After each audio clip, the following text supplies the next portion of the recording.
CDP class 4। First question देख लेते हैं। एक्सीलरेशन विद रेफरेंस टू, चुनिंदा क्वेश्चंस करेंगे बट अच्छे तरीके से समझेंगे।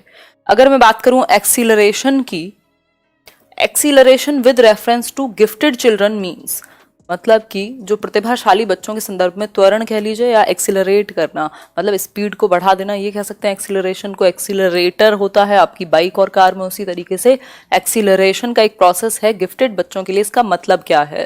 पहला ऑप्शन है accelerating the transaction of scholastic activities, यानी विद्वान नहीं, स्कोलैस्टिक एक्टिविटीज यानी शैक्षिक गतिविधियों का लेन देन तेज कर देना, यानी जो पेन पेपर टेस्ट से रिलेटेड चीजें हैं उनको तेजी से बढ़ा देना। या फिर speeding up the transaction of को स्कोलैस्टिक एक्टिविटीज, जो को करिकुलर सह शैक्षिक गतिविधियां हैं, चाहे वो स्पोर्ट्स हो चाहे वो बाकी चीजें हों, उनको बढ़ा देना। या फिर C option, promoting such students to next higher grade by skipping the present grade, जिस ग्रेड में वो आज हैं उसको स्किप करके उनको हायर ग्रेड में डाल देना।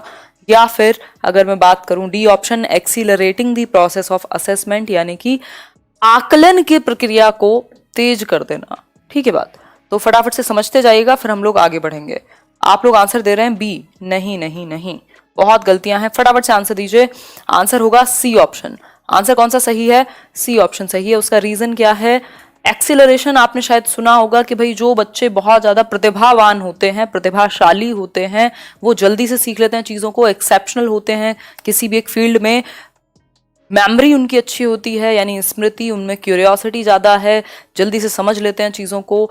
मतलब कह सकते हैं कि जो एक्सीलरेशन का प्रोसेस है, ऐसा होता नहीं था कि एक ग्रेड को स्किप करा दिया, एक ग्रेड को छुड़वा दिया, यानी कि बच्चा अगर थर्ड क्लास में था तो थर्ड के बाद फोर्थ को छोड़ के डायरेक्ट फिफ्थ में उसको एक्सीलरेट कर दिया, या एक साल में जो बोलते थे कि दो दो क्लासेस कर ली। तो वो एक्सीलरेशन की प्रोसेस है कि बच्चे का जो मेंटल लेवल है वो उतना हाई है कि आप उसको स्किप करा सकते हैं तो वो कोप अप कर लेगा। हालांकि ये बहुत ज्यादा रिकमेंडेड नहीं है ये चीज, इससे प्रॉब्लम भी हो जाती है कई बार, बच्चा कोप अप करने में भी प्रॉब्लम हो जाती है कई बार। बट ये किन बच्चों के लिए होती है? ये गिफ्टेड बच्चों के लिए। गिफ्टेड कौन है? अगर हम टर्मन की बात करें, एटलीस्ट 140 प्लस या फिर 120 प्लस जिसका आईक्यू है, यानी मेंटल लेवल उसका ज्यादा अच्छा है नॉर्मल बच्चों से, या एवरेज से हाई एक्टिविटीज वो कर सकता है हाई लेवल की।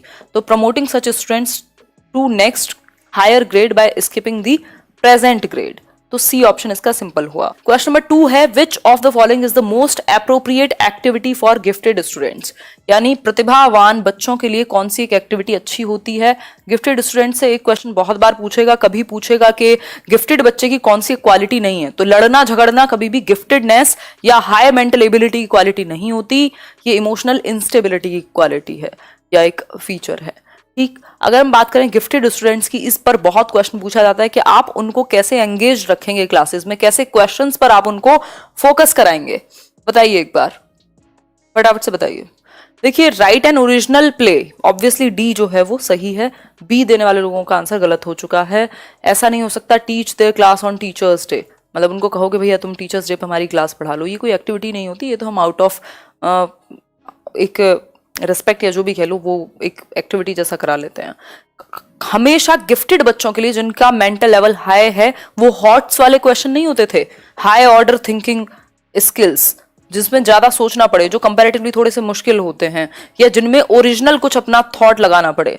ओरिजिनल मतलब कि क्रिएटिविटी लगे, कुछ अपना क्रिएट करना हो, कुछ सिंथेसाइज करना हो, तो ऐसी एक्टिविटीज में हम बच्चों को इन्वॉल्व करते हैं, क्योंकि उनका दिमाग जो है वो high activities, high level activities अच्छे से कर सकता है। तो हम उनको कहेंगे कुछ अपना लिखो, कुछ अपना ओरिजिनल करो, चाहे वो एक्सपेरिमेंट हो चाहे वो लिखना हो। ठीक, तो इसलिए आंसर डी है, बी नहीं होगा। सिर्फ एक्सरसाइज चैप्टर के एंड में सॉल्व करना, ये नॉर्मल बच्चों के लिए भी है।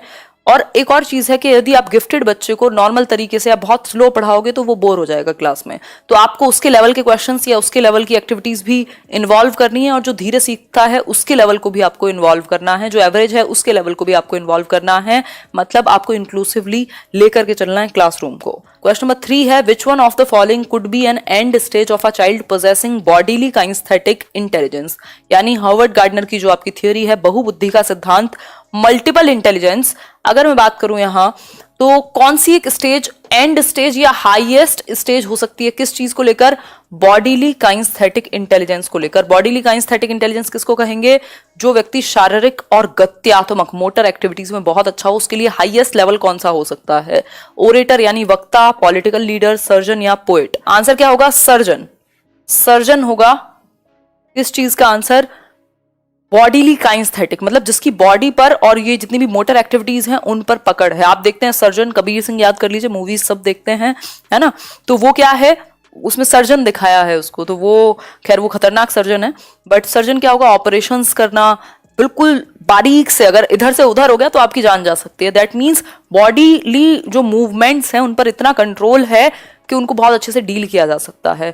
तो ये व्यक्ति बॉडीली काइंस्थेटिक सर्जन भी हो सकता है, ये आपका स्पोर्ट्स पर्सन भी हो सकता है, जिम्नास्ट भी हो सकता है, ठीक?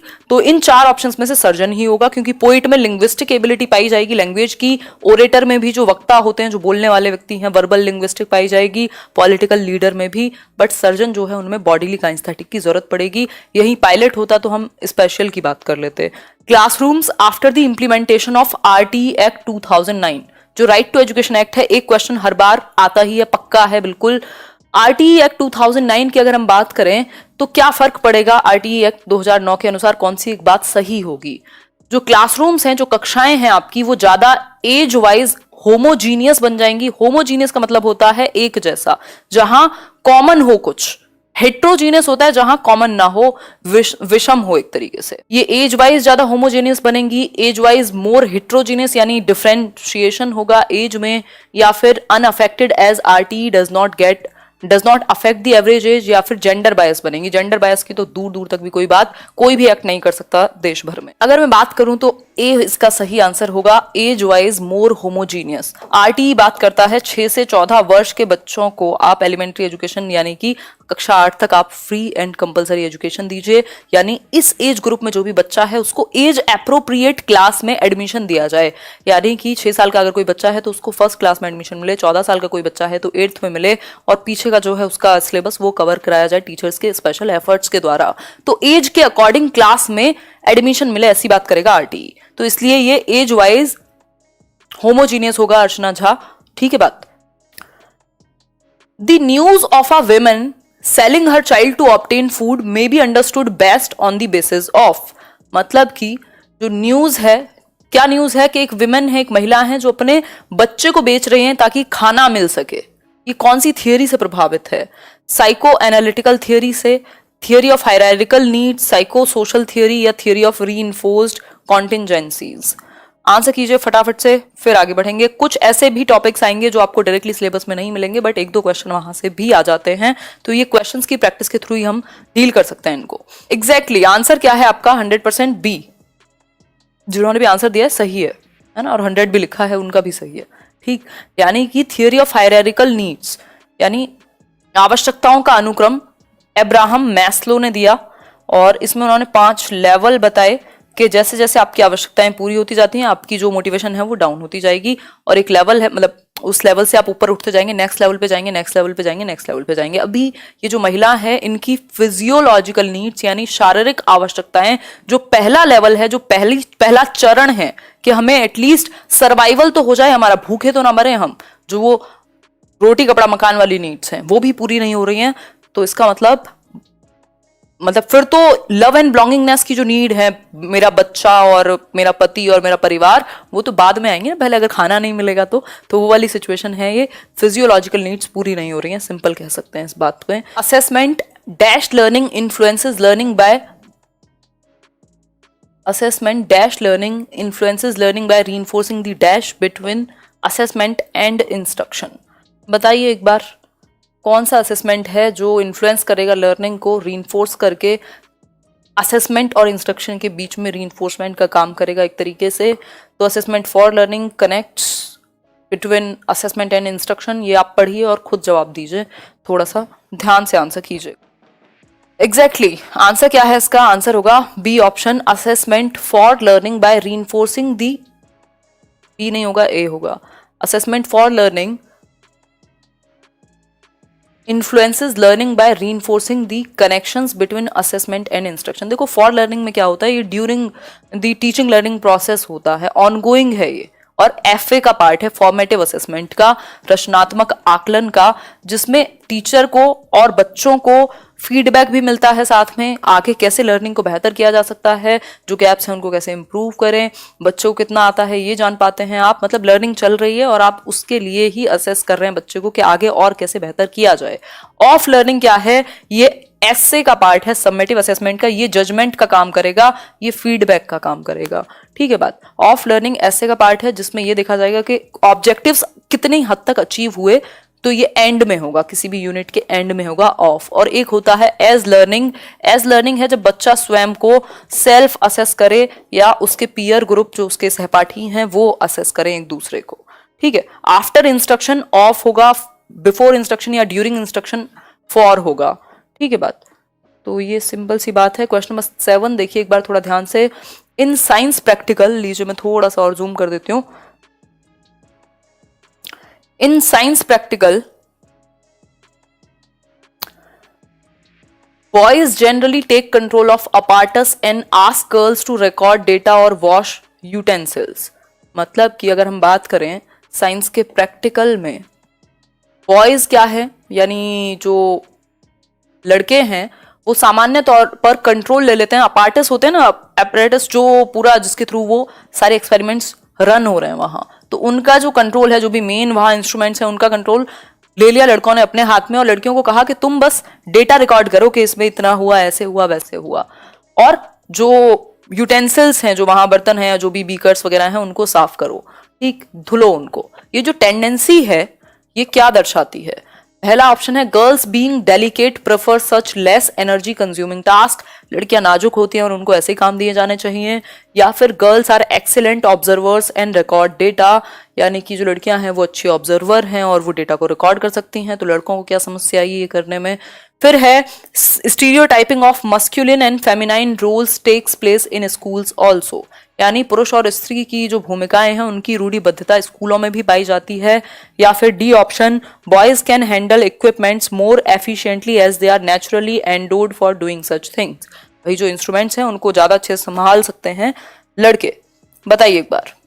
अब तो यहाँ जो भेदभाव भी करते हैं ना उनको भी एक नंबर चाहिए, तो उनको भी सही बात का समर्थन करना ही पड़ेगा।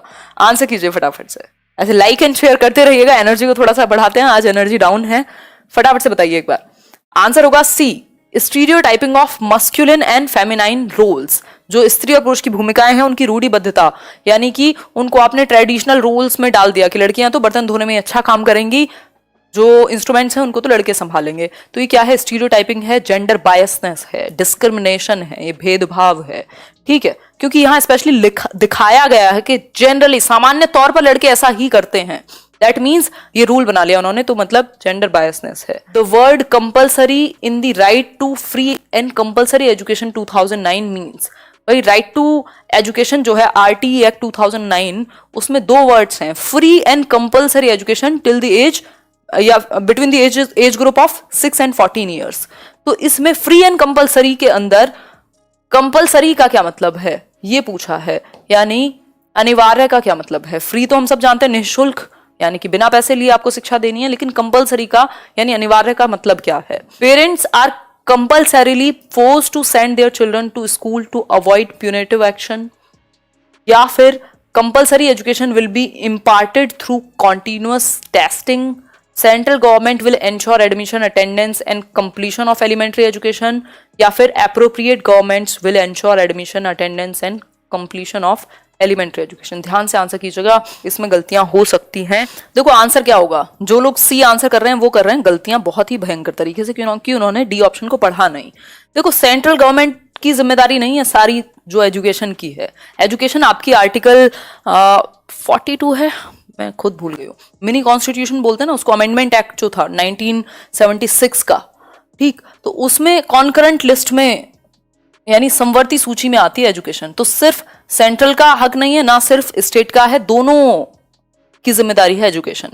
तो जो भी एप्रोप्रिएट हो जो भी अप्रोप्रिएट गवर्नमेंट हो, जिस भी जगह की बात हो रही है, चाहे वो स्टेट हो चाहे वो सेंट्रल हो, जहां पर भी संबंध में, जिस भी संबंध में ये बात हो रही है, आर्टिकल 45 नहीं 42 ही है, हाँ 42 ही है, और ये इसको मिनी कॉन्स्टिट्यूशन बोलते हैं। ये आया था 1976 में, इसमें बहुत सारे चेंजेस हुए थे, जिसमें शिक्षा को समवर्ती सूची के अंडर शामिल किया गया था।